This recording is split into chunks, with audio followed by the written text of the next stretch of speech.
Watson Park Encampment has a possibility of being disbanded. On Tuesday, April the 22nd, the City of London Council will be voting to pull services from Watson Park with the possibility of a 48-hour eviction notice. And the reason why is because on April the 6th there was a pretty big fire and nobody was hurt. But on April the 7th, on the Monday, the SBSC committee came together and had an emergency meeting. And then after that meeting, they had an emergency motion which was voted 5-0 to put towards council. What we're asking for is to have everybody who has a relationship with Watson Park or with other encampments to come out and rally in support of our friends at Watson Park on the Tuesday, April the 22nd, starting at 10 a.m. and to be able to have your voices heard. In light of this, a friend of mine and also somebody who lives at Watson Park has written a letter, just kind of letting people know the possibilities of the encampment and maybe a different perspective. And so I'm going to read that for you now. Homeless encampments and the unexpected sanctuary for rebuilding lives. When the term homeless encampment echoes through our communities, it often conjures images of blight and disorder, a problem to be eradicated, a visual disruption to our carefully constructed normalcy. This knee-jerk reaction, however, blinds us to a profound truth. For many of our most vulnerable neighbors, these makeshift communities are not a descent into further chaos, but a vital, albeit imperfect, launching pad for recovery and reintegration into society. Imagine the crushing weight of consistent displacement. Shelters, while offering temporary respite, often operate under the regime of rigid rules and daily evictions, forcing individuals to dismantle their meager belongings and navigate the streets anew each morning. This relentless cycle of instability is a fundamental barrier to progress. How can somebody focus on securing employment, attending critical medical appointments, or even simply finding a moment of peace when their very existence is perpetually precarious? Encampments, in their raw simplicity, offer a lifeline of continuity.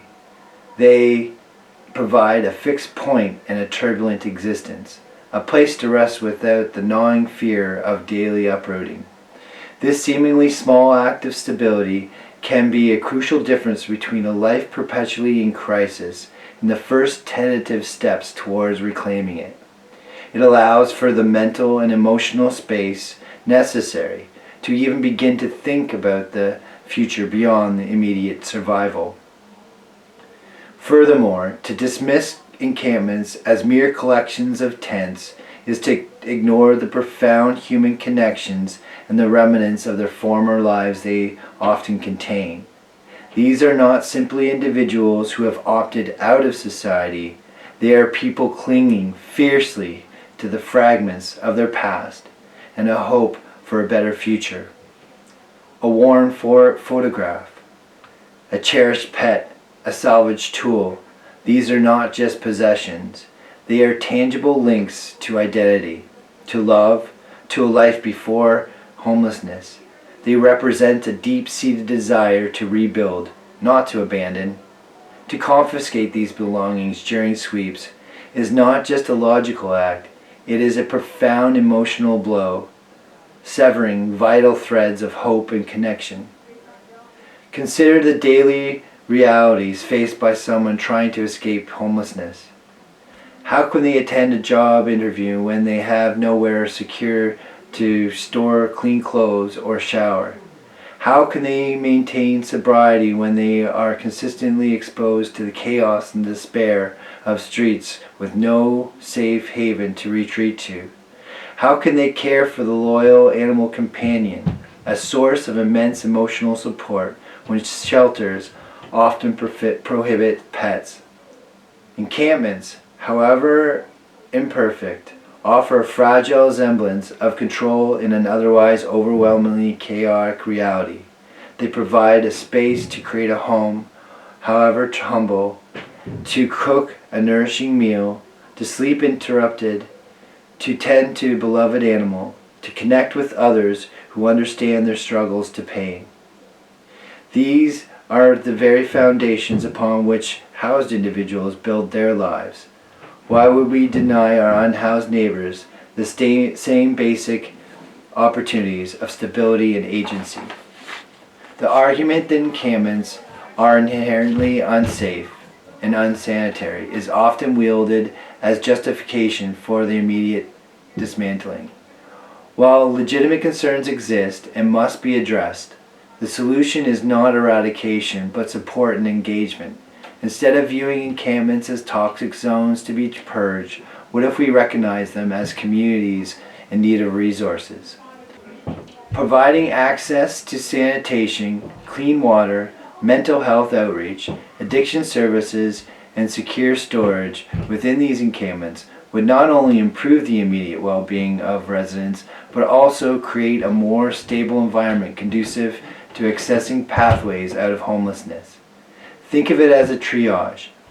Encampments are often the most stable environment available to individuals in acute crisis. Sweeping them disperses individuals, making it exponentially harder to connect them with vital services and increasing their vulnerability. By providing support within these communities, we create a bridge, a point of contact, a trust from which more permanent solutions like supportive housing can be built. No one dreams of living in a tent under a bridge, but when affordable housing is a distant fantasy, when support systems are fractured and underfunded, and when shelters feel unsafe and dehumanizing, encampments become a pragmatic adaptation, a testament to human resilience in the face of systematic failure. Instead of tearing down these fragile foundations, let us recognize their inherent value as a starting point. Let us invest in providing the necessary resources and support to transform these spaces from sites of despair into incubators of hope and recovery.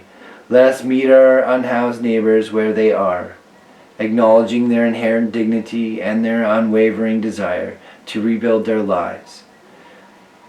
Because the path out of homelessness is not paved by forced displacement and erasure, it begins with stability, agency, and the recognition that even the most unexpected places, the seeds of hope can take root. Let us nurture these seeds. Just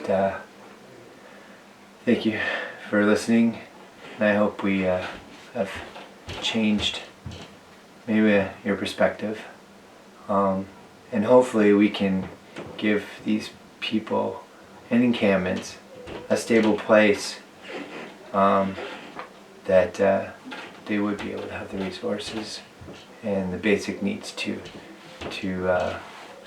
move on and to flourish. Thank you.